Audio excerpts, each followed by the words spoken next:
নমস্কার, আপডেটিভ চ্যানেলে আপনাদের সবাইকে স্বাগত। আপনারা যারা কৃষক বা কৃষিকাজের সঙ্গে যুক্ত ব্যক্তি রয়েছেন, আপনাদের সকলের জন্যই কেন্দ্র সরকারের একটি অত্যন্ত গুরুত্বপূর্ণ ও লাভজনক প্রকল্প হল প্রধানমন্ত্রী কিষাণ সম্মান নিধি যোজনা বা সংক্ষেপে পিএম কিষাণ যোজনা। আজকের এই সম্পূর্ণ ভিডিওতে আমরা আলোচনা করব যে পিএম কিষাণ যোজনা আসলে কি, তার সাথেই জেনে নেব যে এই পিএম কিষাণ যোজনায় আপনাদের মধ্যে কারা কারা আবেদন করতে পারবেন। তার সাথেই জানবো যে আবেদন করতে গেলে কি কি প্রয়োজনীয় ডকুমেন্ট লাগবে। এমনটা তো নয় যে যে কেউ আবেদন করলো এবং তার আবেদন অ্যাপ্রুভও হয়ে গেল। তাই কারা কারা আবেদন করতে পারবেন তার সাথে এটাও জানবো যে কাদের কাদের আবেদন রিজেক্ট করা হবে। আর সব থেকে গুরুত্বপূর্ণ বিষয়, যারা অলরেডি টাকা পেয়ে আসছেন তাদের 24তম কিস্তির টাকা কবে ব্যাংক অ্যাকাউন্টে আসবে, এবং সর্বশেষ কোন কোন ভুলের কারণে আপনি আর 24তম কিস্তির টাকা পাবেন না তথা আপনার আবেদন সম্পূর্ণ বাতিল হয়ে যাবে। তো ভিডিওটা অবশ্যই অত্যন্ত গুরুত্বপূর্ণ হতে চলেছে, তাই রিকোয়েস্ট করব একটু স্কিপ না করে সম্পূর্ণ ভিডিওটা প্রথম থেকে শেষ পর্যন্ত দেখবেন। আশা করছি আপনাদের মনে যা যা প্রশ্ন রয়েছে এ টু জেড ক্লিয়ার হয়ে যাবে। সর্বপ্রথম জেনে নেওয়া যাক যে এই পিএম কিষাণ যোজনাটা আসলে কি না। প্রধানমন্ত্রী কিষাণ সম্মান নিধি যোজনা হলো ভারত সরকার দ্বারা পরিচালিত 100% কেন্দ্রীয় অর্থায়নে চলা একটা জনকল্যাণমূলক প্রকল্প। আশা করছি বোঝা গেল। এই প্রকল্পের মূল উদ্দেশ্য হলো দেশের ক্ষুদ্র ও প্রান্তিক কৃষকদের আর্থিকভাবে স্বাবলম্বী করা এবং চাষাবাদের প্রাথমিক খরচ যোগাতে তাদের সহায়তা করা। এই যোজনার অধীনে প্রতিটি যোগ্য কৃষক পরিবারকে বছরে মোট 6,000 টাকা আর্থিক সাহায্য দেওয়া হয়, এবং এই টাকা একেবারে দেওয়া হয় না, প্রতি 4 মাস অন্তর 2,000 টাকা করে মোট 3টি কিস্তিতে সরাসরি কৃষকের যে ব্যাংক অ্যাকাউন্ট তার মধ্যে ডিবিটিতে ট্রান্সফার করা হয়ে থাকে। অর্থাৎ মোট 6,000 টাকা প্রদান করা হয়ে থাকে, প্রতি কিস্তিতে 2,000 টাকা করে। মোট কিস্তি থাকে 3টে, অর্থাৎ 3টি কিস্তিতে মোট 6,000 টাকা আপনার ব্যাংক অ্যাকাউন্টে ডিবিটির মাধ্যমে ট্রান্সফার করা হয়। বোঝা গেল? তো ভিডিওর পরবর্তী সেকশনে যাওয়ার পূর্বে প্রতিদিনের মতোই আপনাদের কাছে একটা ছোট্ট রিকোয়েস্ট, আপনারা ভিডিও দেখেন বাট চ্যানেল সাবস্ক্রাইব করতে ভুলে যান। তাই মনে করিয়ে দিচ্ছি, আপডেটিভ চ্যানেলটা প্রথমবারের জন্য ভিজিট করে থাকলে এখনই চ্যানেলটাকে সাবস্ক্রাইব করে দিন, এবং সাবস্ক্রাইব করা হয়ে গেলে পাশে থাকা বেল আইকনে ক্লিক করে অল নোটিফিকেশান সিলেক্ট করে রাখুন, যাতে পরবর্তী সময় এই আপডেটিভ চ্যানেল থেকে নিয়ে আসা সমস্ত গুরুত্বপূর্ণ তথ্য আপনারা টাইম টু টাইম পেয়ে যেতে পারেন। তার সঙ্গে একটা কথা, চ্যানেল সাবস্ক্রাইব করতে কোনো রকম টাকা পয়সা লাগে না। আর যারা চ্যানেল অলরেডি সাবস্ক্রাইব করে রেখেছেন তাদের মন থেকে অসংখ্য অসংখ্য ধন্যবাদ। তো পরবর্তীতে যে গুরুত্বপূর্ণ প্রশ্নটা রয়েছে যে কাদের এই টাকা দেওয়া হবে আর কেন দেওয়া হবে। প্রথমত, দেশের যে সকল কৃষকের নামে চাষযোগ্য নিজস্ব জমি রয়েছে তাদের পরিবারকেই এই সুবিধা দেওয়া হয়। এখানে পরিবার বলতে বেসিক্যালি স্বামী স্ত্রী এছাড়াও তার বৃদ্ধ বাবা মা এবং নাবালক বা সাবালক সন্তানের কথাই বোঝানো হয়েছে। আশা করছি বোঝাতে পেরেছি। এবারে স্বাভাবিকভাবে অনেকের মনে প্রশ্ন হতে পারে যে এই টাকাটা কেনই বা দেওয়া হয় সরকারের তরফ থেকে। বিশেষত কৃষিকাজের বিভিন্ন মৌসুমে বীজ কেনা, সার, কীটনাশক প্রয়োগ, সেচের ব্যবস্থা এবং আধুনিক চাষের যে সমস্ত সরঞ্জাম ব্যবহার, তার জন্য কৃষকদের নগদ অর্থের প্রয়োজন হয়। অনেক সময় অর্থের অভাবে কৃষকেরা স্থানীয় মহাজনদের কাছ থেকে চড়া সুদে ঋণ নিতে বাধ্য হন।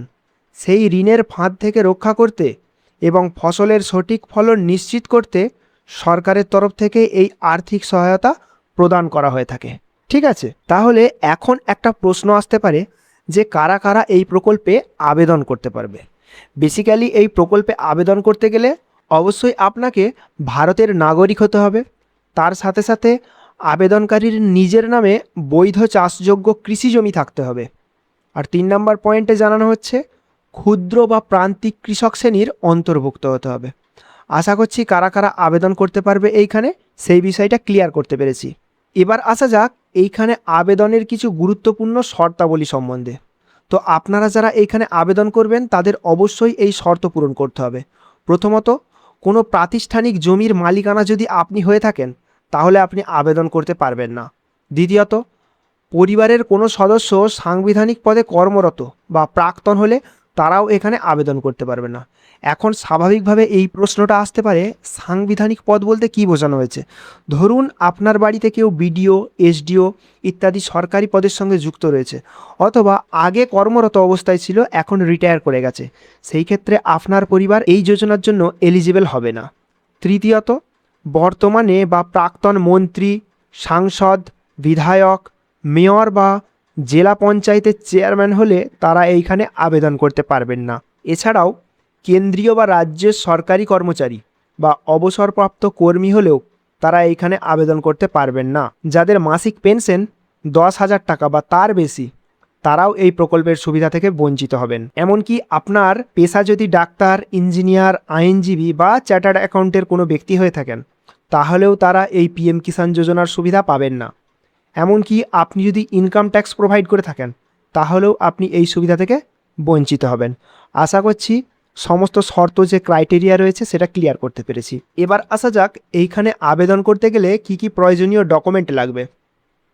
প্রথমত প্রয়োজনীয় নথিপত্রের মধ্যে লাগবে আধার কার্ড, এবং অবশ্যই আধার কার্ডের সঙ্গে মোবাইল নাম্বারের লিঙ্ক থাকা বাধ্যতামূলক। যেহেতু ওটিপির মাধ্যমে ভেরিফিকেশন হবে, তার জন্য আধার কার্ডের সঙ্গে মোবাইল নাম্বার অবশ্যই লিঙ্ক থাকতে হবে। তারপর লাগবে জমির রেকর্ড, সাম্প্রতিক খতিয়ান বা পর্চা যেখানে আবেদনকারীর নাম স্পষ্টভাবে উল্লেখিত রয়েছে, সেই জমির রেকর্ড বা পর্চা লাগছে। এবং যেহেতু আপনার ব্যাঙ্ক অ্যাকাউন্টে টাকা পাঠানো হবে, তাই অবশ্যই আপনার ব্যাঙ্ক অ্যাকাউন্টের যে পাসবই তার প্রথম পাতার জেরক্স কিন্তু লাগবে। এবং আপনার ব্যাঙ্ক অ্যাকাউন্টের সঙ্গে অবশ্যই আধার কার্ডের লিঙ্ক থাকতে হবে, যেটাকে ডিবিটি লিঙ্ক বলা হচ্ছে। যেহেতু এই টাকাটা ডিবিটির মাধ্যমে পাঠানো হবে, তাই ডিবিটি লিঙ্ক অ্যাক্টিভ থাকতে হবে, না হলে কিন্তু আপনারা টাকা পাবেন না। তার সাথেই লাগবে একটা ভ্যালিড মোবাইল নাম্বার, যেখানে ওটিপি বা এসএমএস আসবে, এই রকম একটা ভ্যালিড মোবাইল নাম্বার লাগবে। আর সাথে লাগছে পাসপোর্ট সাইজের একটা ফটো। ব্যাস, এই সমস্ত ডকুমেন্টস থাকলে আপনারা এখানে আবেদন করতে পারবেন। আবেদনের প্রক্রিয়াটা আশা করছি ক্লিয়ার করতে পেরেছি। এইবার আসা যাক যে কী কী কারণে আবেদন করলে আপনার আবেদন বাতিল হয়ে যেতে পারে। তো বাতিল হওয়ার প্রধান কারণগুলোর মধ্যে রয়েছে ভুল এবং অসম্পূর্ণ জমির তথ্য, অর্থাৎ জমির খতিয়ান বা দাগ নাম্বারে যদি ভুল থাকে, কিংবা নিজের নামে যদি জমি না থাকে, তাহলে কিন্তু আপনার নাম এই প্রকল্প থেকে বাদ দেওয়া হবে। এছাড়াও নামের অমিল, ধরুন দেখা গেল আধার কার্ডে এক নাম রয়েছে, আবার ভোটার কার্ডে আর এক নাম, কিংবা দেখা যাচ্ছে জমির দলিলে আর এক নাম, এমনকি ব্যাংকের অ্যাকাউন্টেও নামের বানান ভুল, তাহলে কিন্তু আপনি এই প্রকল্পের টাকা পাবেন না।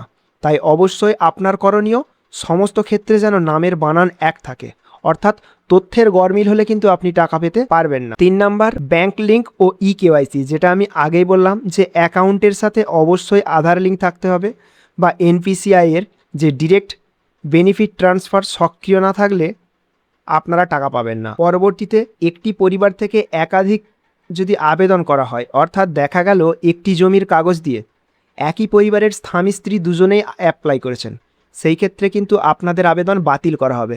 বেসিক্যালি একজনের আবেদন থাকবে, সেটা হতে পারে স্বামীর কিংবা স্ত্রীর, কিন্তু আর একজনের আবেদনকে ক্যান্সেল করে দেওয়া হবে।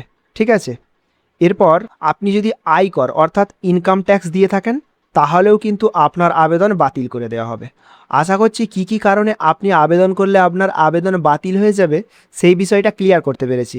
এইবার আসা যাক যে সবথেকে গুরুত্বপূর্ণ প্রশ্ন, 24তম কিস্তির টাকা তাহলে কবে আপনারা ব্যাঙ্ক অ্যাকাউন্টে পাবেন। এই বিষয়ে আমি অলরেডি একটা ভিডিও করে দিয়েছি এই চ্যানেল থেকেই, যেখানে পুরো বিষয়টাকে আমি ক্লিয়ারভাবে এক্সপ্লেন করেছি। তার সাথে সাথে তবু আমি আরও একবার জানিয়ে দিচ্ছি, যেহেতু পিএম কিষাণ প্রকল্পের কিস্তির টাকা সাধারণত প্রতি 4 মাস অন্তর দেয়া হয়ে থাকে, তাই কেন্দ্র সরকারের আনুষ্ঠানিকভাবে ঘোষণার মাধ্যমে ডিবিটি পদ্ধতিতেই এই টাকা ট্রান্সফার করা হবে। 24তম কিস্তির টাকা আশা করা যায় সেপ্টেম্বর অক্টোবরের মধ্যেই আপনারা আপনাদের ব্যাঙ্ক অ্যাকাউন্টে পেয়ে যাবেন। ঠিক আছে। আপনার কিস্তির স্ট্যাটাস জানতে অবশ্যই আপনারা যে পিএম কিষাণের অফিসিয়াল ওয়েবসাইট রয়েছে সেইখানে যান এবং নো ইওর স্ট্যাটাস সেকশানে ক্লিক করবেন।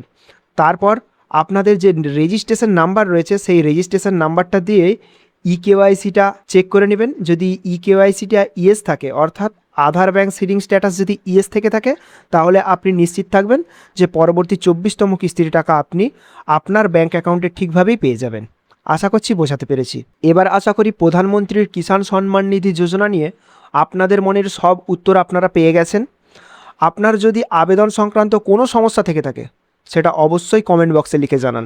ভিডিওটা ভালো লাগলে একটা লাইক করবেন, বন্ধুদের সঙ্গে অবশ্যই শেয়ার করবেন, আর চ্যানেলে নতুন হয়ে থাকলে আবারও বলবো চ্যানেলটিকে সাবস্ক্রাইব করে দেবেন। তো দেখা হচ্ছে পরবর্তী কোনো আপডেট নিয়ে।